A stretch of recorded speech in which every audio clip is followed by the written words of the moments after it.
की बार भाजपा तडीपार, मोदी खोटं बोलतात. प्रणिती शिंदेंची मोदीवर टीका. स्वामींना निवडून दिलं श्रद्धेने,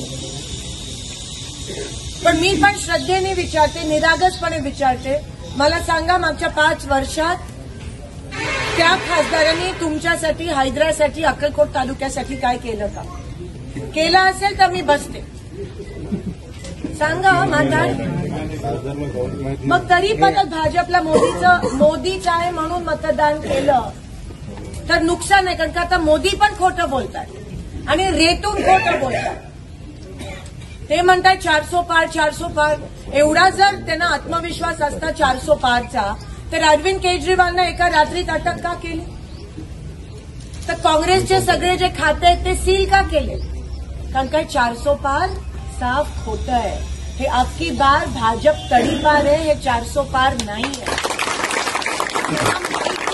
आणि मी तुम्हाला पण सांगते, सगळ्या आयबीच्या रिपोर्टमध्ये ह्या वेळेस इंडिया अलायन्स आणि महाविकास आघाडीचे खासदारांची संख्या जास्त होणार आहे आणि हे त्यांना माहिती आहे, म्हणून ते अरविंद केजरीवालला वगैरे एका रात्री अटक करतात.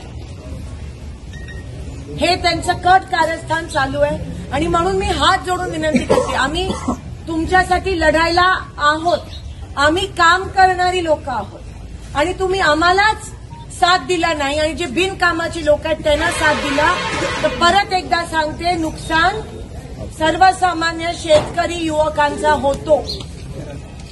अजून तुम्ही किती सहन करणार? ही आर या पारची लढाई आहे. सहन करू नका. काँग्रेस आहे तुमच्या मदतीसाठी. आम्ही शेवटच्या श्वासापर्यंत तुमच्या सोबत आहोत.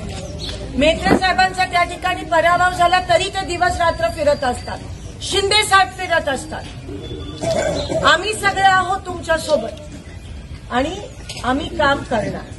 काम करणं हाच माझा धर्म आहे. ह्यांच्या नाकावर टिचून मी काम करणार. तुम्ही नाही सांगितलं